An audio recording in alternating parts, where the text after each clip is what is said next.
Hi කොහොමද අද මම හිතුවා වෙනදාට ඔයගොල්ලොත් එක්ක මම ලයිව් ස්ට්‍රීම් කරනවා වීඩියෝස් මම හිතුවා අද දැන් සෙමි ෆයිනල්ස් වල ෆයිනල් එක ලෑස්ති වෙලා තියෙනවා තර්ඩ් ප්ලේස් මැච් එක හෙට උදේ 12 මාට තියෙනවා. ඉතින් ඒකත් එක්ක මම හිතුවා ෆයිනල් එකට කලින් ඔයගොල්ලොත් එක්ක ප්‍රී මැච් මගේ අයිඩියාස් ටිකක් ෂෙයා කරන්න ඕනේ කියලා. මේ දක්වා ආජන්ටිනා ආපු ගමන ගැන සහ තර්ඩ් ප්ලේස් මැච් එක ගැන ඉතින් අපි ඉස්සෙල්ලාම පටන් ගමු ආජන්ටිනා ගැන. දැන් ඕගොල්ලෝ බැලුවොත් හතර වටෙන්ම ආජන්ටිනාවට අල්ලගෙන ගහනවා. හැබැයි මම ආජන්ටිනා ෆෑන් කෙනෙක් කියන එක මතම ඉඳගෙන නෙවෙයි මම මේ කතා කරන්නේ. මම ලොකු බ්‍රසීල් ෆෑන් කෙනෙක්. මේක කියලා මින්න ඕන ඔයගොල්ලොත් එක්ක. මම ලොකු බ්‍රසීල් ෆෑන් කෙනෙක්. බ්‍රසීල් තමයි මගේ නම්බර් 1 ටීම් එක. නමුත් බ්‍රසීලයට මම ලොකු ක්‍රිටිසිසම් එකක් මගෙත් එක්ක මේ සැරේ තියෙනවා. ඒගොල්ලෝ සෙල්ලම් කරේ බ්‍රසීල් අපි දන්න බ්‍රසීල් ටීම් එක වගේ නෙමෙයි. ඉතින් මගේ දෙවෙනි ටීම් එක තමයි ආදරණීය ටීම් එක තමයි ආජන්ටිනාව. මේ ජර්සි එක ගැන සුට්ටක් කියලින්න. මේ ජර්සි එකේ තියෙන තරු දෙකයි. ඒ කියන්නේ මේක 2018 වර්ල්ඩ් කප් එකේ ජර්සි එක මේ වෙනකොට සමාන 2018 නෙවෙයි 2014 වර්ල්ඩ් කප් එකේ ජර්සි එක. එතකොට අවුරුදු 12ක් පරණයි මේ ජර්සි එක. ඉතින් ඒකයි ඔයගොල්ලන්ට තරු දෙකක් විතරක් පේන්නේ. ඉතින් මම එන්නම් දැන් කතන්දරේට. දැන් ආජන්ටිනාවට මේ පන්න ගහනවා මේ දවස්වල. ඇයි? මොකද පළවෙනි කාරණාව කේප් වර්ඩ් මැච් එකේදී නම් අපේ භාෂාවෙන් කියනවා මටත් heart attack එකක් හැදුනා. මටත් ඇඬිලා හිටියේ. මෙසිටත් ඇඬිලා තමයි හිටියේ. හැබැයි කොහොම හරි අන්තිම මොහොතේ ආජන්ටිනාවේ අර චැම්පියන් මයින්ඩ්සෙට් එකෙන් චැම්පියන්ස්ලා විදියට ප්ලේ කරලා මැච් එක නැත්තම් ගොඩ දාගත්තා. ඊට පස්සේ මැච් එකට ආවතින් ඊට පස්සේ ඊජිප්ට් මැච් එකෙත් හරිම කන්ට්‍රොවර්ෂල් ලොකු කන්ට්‍රොවර්සිස් ගොඩක් ගියා. මම බලාගෙන හිටියා. මම මැච් එකත් බැලුවා. මම විශේෂයෙන්ම මම සුපර් එක්ස්පර්ට් කෙනෙක් නෙවෙයි. නමුත් මට සාමාන්‍යයෙන් නොලෙජ් එකක් තියෙනවා සහ මම ලොජිකලි බලපු දෙයක් තියෙනවා. සහ මොහමඩ් සලාගේ ෆවුල් එක දුන්නේ නැති එක ලොකුවට ගියා. ඉතින් මොහමඩ් සලාගේ ෆවුල් එක ගැන මමත් දැක්කා ඒක. මොහමඩ් සලා අන්තිම ස්ටේට්මන්ට් එකක් දීලා තිබ්බා. මෙහෙමයි ඒ ෆවුල් එකේදී අනිත් දේවල් ගැන මේ ෆවුල් එකේදී අර බෝලේ මිස් වුණා. ඇත්තටම බෝලේ මිස් වුණාම ආජන්ටිනියන් ඩිෆෙන්ඩර් ඒ බෝලේ ගත්තා. අරගෙන ඉස්සරහට තල්ලු කරනකොට එයා ඒ බෝලේ ගන්නකොට බෝලේ කකුලේ වදිනවා. ආජන්ටිනියන් ඩිෆෙන්ඩර් කකුලේ වදිනවා. ඒ කියන්නේ කකුලේ වදිනවා කියන්නේ බෝලෙට ප්ලේ කරන්නේ. පර්පස්ලි ෆවුල් එකක් නම් කෙලින්ම කකුලට වදින විදිහින් ඒක බලන්න පුළුවන්. ඉතින් ඒක ෆවුල් එකක් නෙවෙයි. ඒකින්ද ඒක ස්ටෑන්ඩ් වුණා ගෝල් එක. ඉතින් ආජන්ටිනාව හැබැයි ඒගොල්ලන්ගේ දක්ෂතාවයෙන් තමයි ගෝල් ගැහුවේ. ගෝල් එකක් හොරට දුන්නා නම් මම විශ්වාස කරනවා. නමුත් ඒ ගහපු ගෝල්ස් තුනම දක්ෂතාවයෙන් ගැහුවේ. සහ මම මේ දක්වා විශේෂ දෙයක් දැක්කා. මම ඒක මේ තරඟ ටික ඔක්කොම ඔයගොල්ලොත් එක පෝස්ට් මැච් කරලා ඉවරලා මම අන්තිමට TikTok ගාලා ඔයගොල්ලන්ට ඒ ටික කියන්න. රයිට්. එතකොට මේ මැච් එක ඉවර වෙනවා. ඊට පස්සේ එනවා ක්වාටර් ෆයිනල් එක. ක්වාටර් ෆයිනල් එකේ කවුද තිබුණේ ස්විට්සර්ලන්ඩ් එක්ක. ස්විට්සර්ලන්ඩ් පළවෙනි ගෝල් එක ගහන්නේ ආජන්ටිනාව. දෙවෙනියට ස්විට්සර්ලන්ඩ් උත් ප්‍රෙෂර් කරලා ඉක්වලයිසර් එක ගහනවා. හැබැයි ස්විට්සර්ලන්ඩ් වලට වෙන කාරණා දෙකක් තියෙනවා. පළවෙනි කාරණාව තමයි එම්බෝලෝ කියන ක්‍රීඩකයා. එයාට රෙඩ් කාඩ් එකක් හම්බ වෙනවා. ඒ මොකද? එයා සිමියුලේෂන් කියන්නේ Tamanට ෆවුල් එකක් ගියා වගේ රංගපෑම නිසා එයාට දෙවෙනි යෙලෝ කාඩ් එක. එයා කලින් ගත්ත යෙලෝ කාඩ් එක තිබුණා. මේ දෙවෙනි යෙලෝ කාඩ් එක. ඒතකොට යෙලෝ කාඩ්ස් දෙකයි. ඒ කියන්නේ රතු කාඩ් එකක්. ඒ හින්දා තමයි ඒගොල්ලන්ට රතු කාඩ් එක හම්බුනේ. එයාට ක්‍රීඩා පිටියේ නිවත් වෙන්න ඕනේ. ඒ සිමියුලේෂන් එකටත් මම දැක්කා ගොඩක් කියලා. හැබැයි ඒක ක්ලියර් සිමියුලේෂන් එකක්. අපි ඇත්තට මුණ දෙමු. ඒ පුද්ගලයා බෝලේ අරගෙන යනකොට එයා උඩ පැනලි වෙලා අර එයාගේ ආජන්ටිනියන් ඩිෆෙන්ඩර් කකුලේ බද්ද ගන්නවා. ඒක ක්ලියර් සිමියුලේෂන් එකක්. එතකොට නීති තදයි සිමියුලේෂන්ස් වලට. මොකද නැත්තම් ක්‍රීඩකයෝ කාලය ගත කරන්න සිමියුලේෂන්ස් කරනවා. ඒ වගේ දේවල් කර ෆවුල්ස් ක්‍රියේට් කරනවා. ඉතින් ඒවා ගොඩක් ලොකු කතන්දරයක් තියෙනවා මේ ෆවුල් සම්බන්ධයෙන්, ෆ්‍රී කික්ස්, පෙනල්ටි සම්බන්ධයෙන්. මම ඒක ඉස්සරහට මම හිතන්නේ මේ ක්‍රීඩාව විවරණත් ඔයගොල්ලොත් එක්ක කතා කරන්න බලාපොරොත්තු වෙනවා. ගොඩක් දේවල් ඉගෙන ගත්ත දේවල් කීපයක් තියෙනවා මම. ඉතින් ඒකත් එක්ක එතකොට ඒ සිමියුලේෂන් එක කරා 10 දෙනෙකුට අඩු වෙනවා. ඊළඟට ජයග්‍රහණය සඳහා ස්විට්සර්ලන්ඩ් ඉස්සරහට පුෂ් කරනකොට ඒගොල්ලන්ගේ වෙන මිස්ටේක් එකකින් ආජන්ටිනා දෙවනියට ඒ තුන්වෙනි ගෝල් එක ඊසි ගහලා 3ට එකක් විදිහට ස්විට්සර්ලන්තය පරාජය කරලා ක්වාටර් ෆයිනල් එකේ සෙමි ෆයිනල් එකට එනවා. හැබැයි ඒකේ විශේෂත්වය තමයි එතනදිත් ආජන්ටිනාවට මෙහෙම සපෝට් කරනවා කියලා පන්න ගහනවා. මම ඇත්තට මේකට එකඟ නැහැ.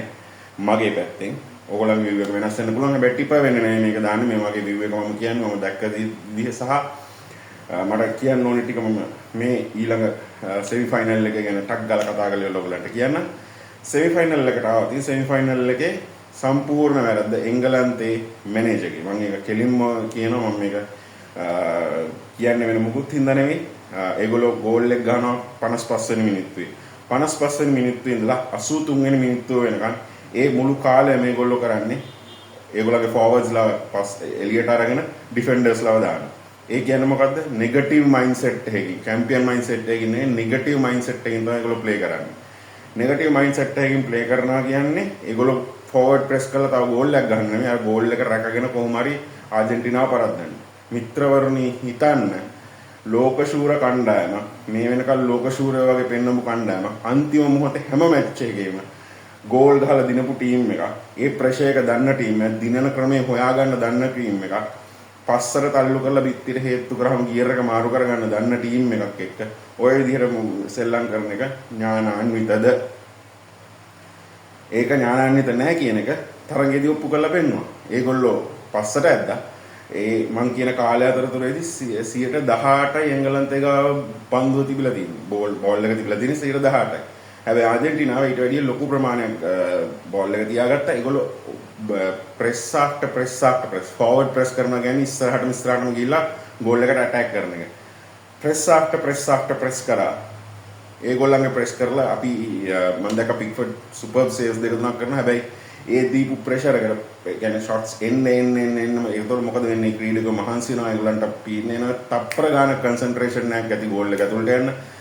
එතෙන්දී මෙසි කිසිම ගෝල් එකක් ගැහුවේ නැහැ. හැබැයි ගෝල්ස් දෙක මෙසි ඇසිස්ට් කරේ. මෙසි සහයෝගය දුන්නේ මෙසි.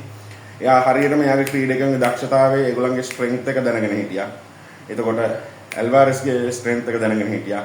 එතකොට මේ අනිත් හෙඩ් එක ගහපු ප්ලේයර්ගේ හෙඩ් මේ ස්ට්‍රෙන්ග්ත් එක දැනගෙන හිටියා. එයා මොකද්ද කරේ?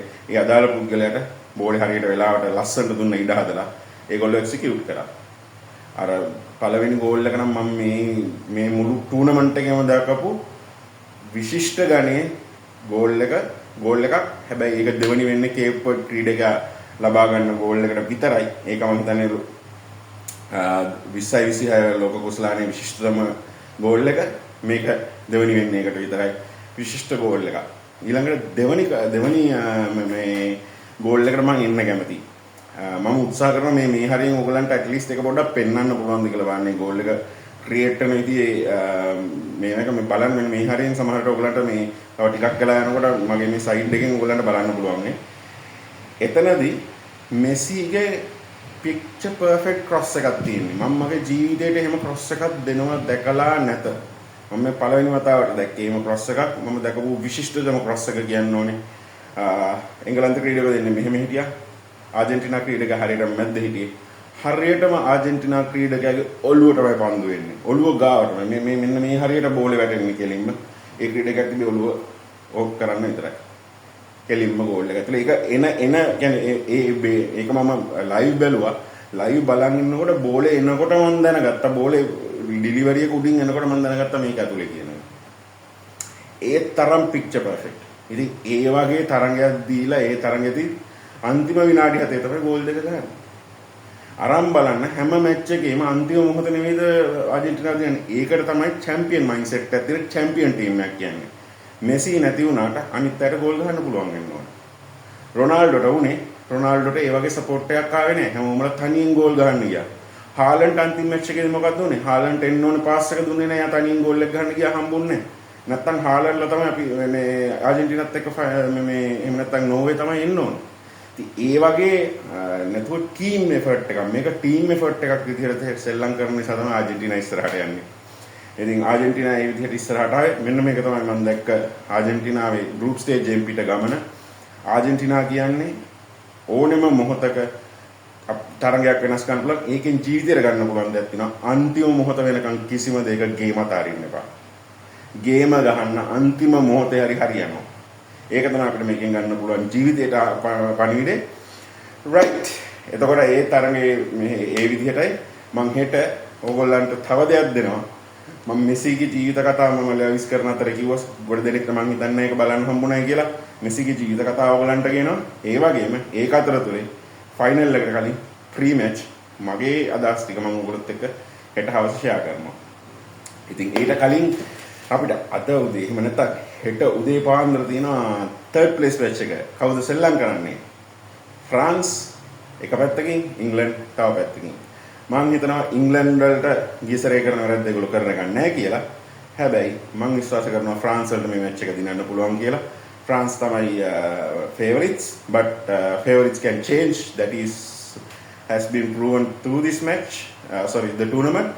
So මගේ final line එක තමයි goal line එක තමයි 2-1 3-1 වෙන්න පුළුවන්. පොඩි එතන මට පොඩි ගැටලුවක් තියෙනවා but මම හිතනවා 2-1 වලින් ඉවර වෙයි.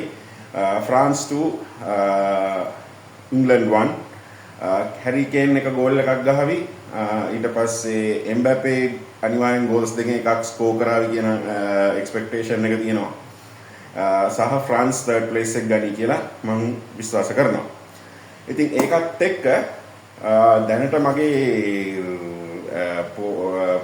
ආජන්ටිනා සහ ප්‍රී මැච් third place match එකේ රිවිව් එක ඉවර කරන ගමන් හැබැයි මම ඔයගලන්ට දෙයක් තව කියනවා විශේෂයෙන් කියන්නේ. මම සූදානම් කරලා තියෙනවා giveaway එකක්. හැබැයි මේ giveaway එක එන්නේ මගේ ස්පෙෂල් ප්‍රොඩක්ට් එක Step Shield. මම ඒක ගැන විනාඩියක් අරගෙන ඔයගලන්ට එක තව දෙයක් කියන්න. Step Shield කියන ප්‍රොඩක්ට් එක මොකක්ද කියන එක. Step Shield කියන්නේ ඔයගලගේ සපත්තු ඔයගොල්ලෝ ගොඩක් වෙලා දාගෙන හිටියාම සාමාන්‍යයෙන් ගඳ ගහන්න ගන්නවා. එහෙම නැත්නම් ඔඩෝ ස්මෙල් එකක් එනවා. එහෙම නැත්නම් සමහරවල් කසන්න ගන්නවා. ඒ වගේ එන්නේ ඒ ක්‍රියේට් කරන එන්වයරන්මන්ට් එකත් එක්ක. මම හදලා තියෙන ප්‍රොඩක්ට් එකක්. සිම්පල් ඒ ප්‍රොඩක්ට් එක. සෙලොෆේන් පැක් එකක දාලා පොඩි පවුච් එකක් එන්නේ. ඒ පවුච් එකේ සෙලොෆේන් පැක් එක ගැලෙවුවා. පවුච් එක සපත්තු දෙක ඇතුළට දැම්මා. දාලා අඩුම තරමින් පැය දෙකක් තියන්න ඕනේ. සාමාන්‍යයෙන් අපි පැය සපත්තුවක් ගැලුවහම පැය 24ක්වත් එහෙම නැත්නම් පැය 10ක් 12ක් අඳින්නේ නැහැ ආපහු. දාලා තියන්න. දාලා ආපහු එළියට යන්න කලින් මේ සපත්තු දෙකෙන් මේ පවුච් දෙක අරගෙන කන්ටේනර් එකකට දාන්න. මොකද මේක සපත්තුවේ කන්ඩිෂන් එක අනුව දෙපාරක් තුන් පාරක් පාවිච්චි කරන්න පුළුවන්. එතකොට ඒක තමයි මගේ ප්‍රොඩක්ට් එක. ඒ ප්‍රොඩක්ට් එකෙන් යුනිට්ස් 6ක් මම ඕගොල්ලන්ට දෙනවා. හරියටම විනර් ප්‍රෙඩික්ට් කරන්න පුළුවන් වර්ල්ඩ් කප් විනර් ප්‍රෙඩික්ට් කරන්න පුළුවන් කෙනෙක්ට. ඉතින් ඒක කරන්න ඕගොල්ලන්ට කරන්න තියෙන දේවල් ටික මේ වීඩියෝ එකේ මේ මම කතා කරලා ඉවරලා අන්තිමට මම පෝස්ට් එක ෂෙයා කරලා තියෙනවා. හැබැයි ඕගොල්ලන්ට කරන්න තියෙන එකම දේ මම මේ වීඩියෝ එකේ උඩ මගේ page එකේ link එක මම දාලා තිනවා. ඒක උඩ ටච් කරා ඒ page එකට ගියා. ඒකේ තියෙනවා මගේ post එක. ඒකට අවශ්‍ය comment එක දාන්න, like කරන්න, share කරන්න. share කරලා ඉවරලා මේ ජයග්‍රහණයත් ලබා ගන්න ආරාධනා කරමින් අදට මම නවතිනවා. එහෙනම් හෙට හවස ආපහු හම්බ වෙනවා. ගිහින් එන්න.